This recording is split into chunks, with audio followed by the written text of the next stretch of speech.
Hey everybody, Blind Rob coming at you again here on Starting Out Solitary. Once more substituting for Corvus Bruxo. Supposed to be for Wednesday. You know, kind of a funny story about that. You see, Facebook and I don't always have the best of relationships, in that I don't always receive notifications from Facebook when I should, especially when it comes to Facebook Messenger.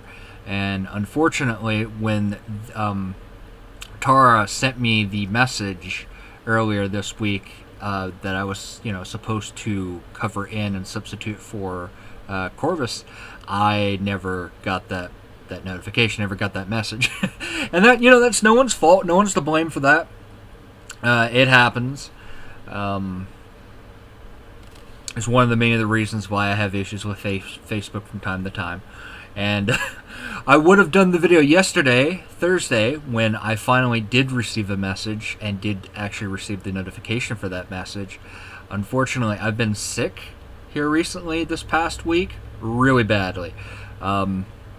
And I tried I tried really hard to make this video yesterday, but unfortunately I just couldn't do it.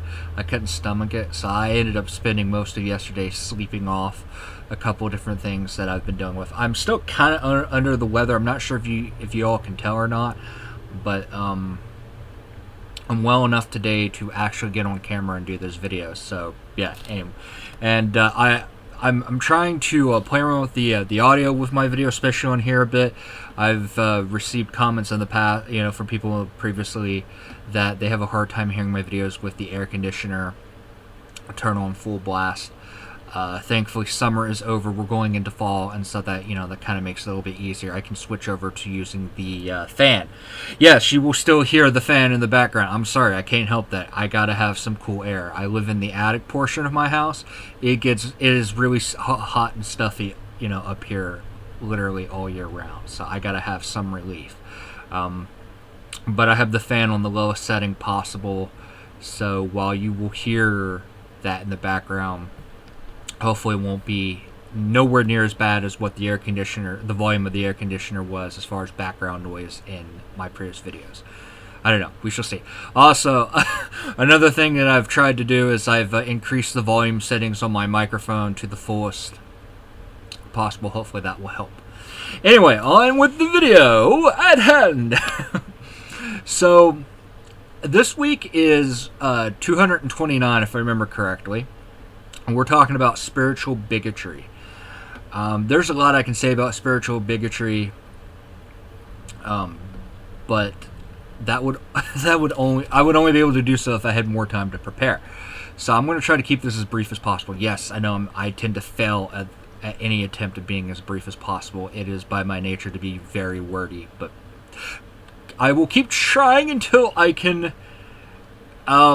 get to a point where I can be brief as far as I am concerned and as far as I am in regards at hand. Anyway, so I actually took a few minutes and looked up the definition of bigotry, not because I did not know what it was or wasn't aware of its definition, but because I wanted to have something specific at hand.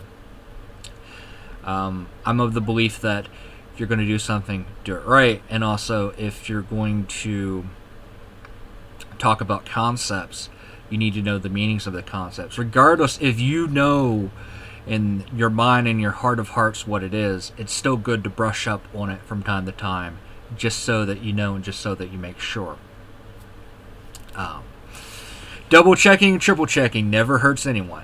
So yeah, so when I looked up the meaning with the definition of bigotry, one of the definitions that I got for it was the intolerant devotion of one's beliefs or opinions.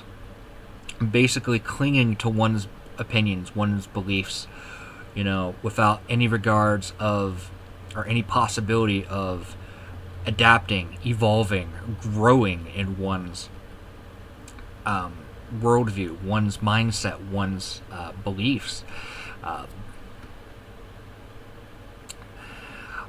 And to the point of pretty much just being unable to handle oneself when encountering other people who do not believe the same as one does, which causes a lot of problem. And this, this happens even more so when you bring spirituality into the equation.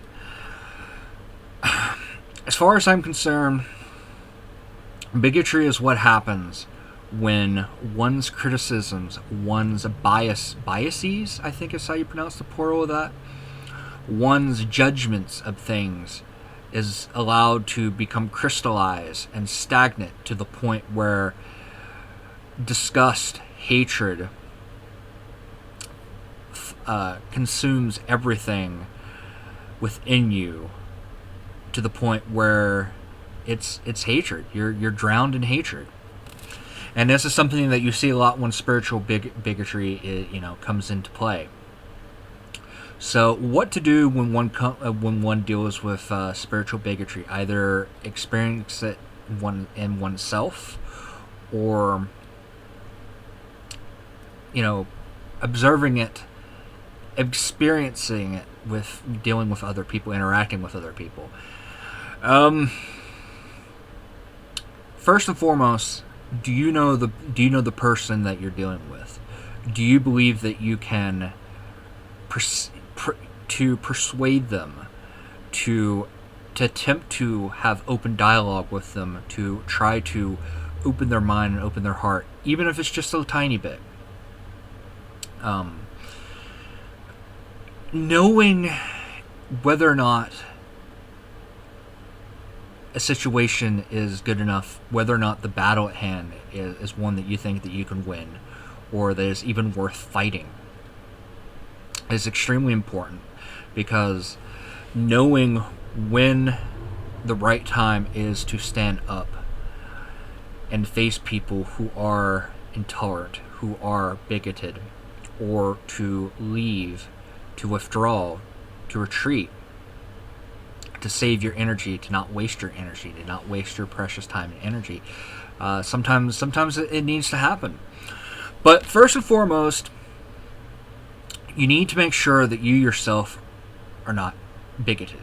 And we all have our we are all biased in some way. We all have our biases. We all have things that we're critical of. We all have things that we are judgmental about. Even if you aren't aware of it, I'll be the first one to say, yeah, there are things that I'm very critical about. There are things that I'm very judgmental about. To give you a good example, I'm very critical and judgmental about eclecticism within paganism.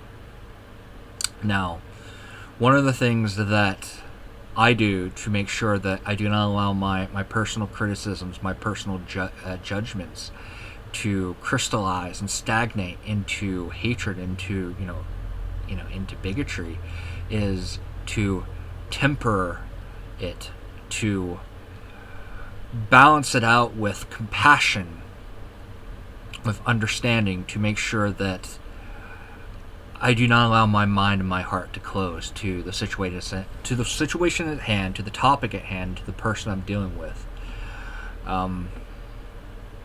Even if I think something is wrong, I do my best to remind myself constantly that regardless of what I think and what I feel, that person is a human being. They have their own thoughts, their own feelings, their own opinions. That's just as important and it's just as valid as mine. And of course, a lot of this is where the concept of a lot of people within paganism refer to as shadow work comes in. Is acknowledging, being aware of your own faults and your own inner darkness, and not allowing it to consume you, to overcome you, to take control of you.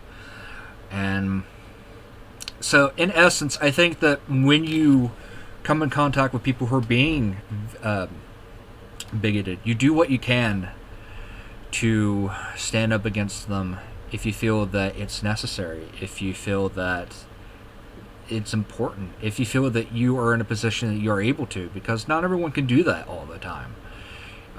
Everyone needs to stay safe. And everyone should, like, you should never ever waste your energy and your time, especially if you feel in your heart of hearts that there's nothing that can be done about this situation. The person that you're dealing with is a lost cause, because unfortunately and sadly there are some people that just are lost causes. You do your best to try to reach them, but unfortunately they aren't willing to listen. They're not willing to give you the common courtesy of sharing your experiences, your opinions, your beliefs, and it's tragic. It really is. So yeah, so I apologize, because this is probably turned out to just be another rant and ramble filled musings for me, but just some personal thoughts and feelings. And yes, I'm fully aware of the fact that I myself can be very judgmental, very critical at times. I'm a Virgo, okay? I'm a Virgo sun sign, and I'm also a Virgo rising. And not only that, but I have a few other points in my life chart where Virgo takes control. And if you know Virgo, one of the things that we are known for good or for ill, is being very critical, to be very judgmental in a lot of ways. And it's kind of what kind of gives us a bit of a bad reputation at times. I tend to lean on my Pisces moon a lot to kind of help me balance out the more hard edges of my Virgo side. Just saying. And I say that because I don't remember who said it, who mentioned it, but one of the previous people on this channel brought astrology, into the equation. And it's kind of interesting, because I myself have found that some zodiac traits, some astrological traits, can influence some things, especially one's emotions, one's thoughts, processes, and how they interact and how they react to things. Anyway, I'm kind of going off topic into a tangent. Anyway, I hope this helps. And I hope to talk to you all again soon, next time that I end up subbing. Take care. Have a great week. May Bridge bless.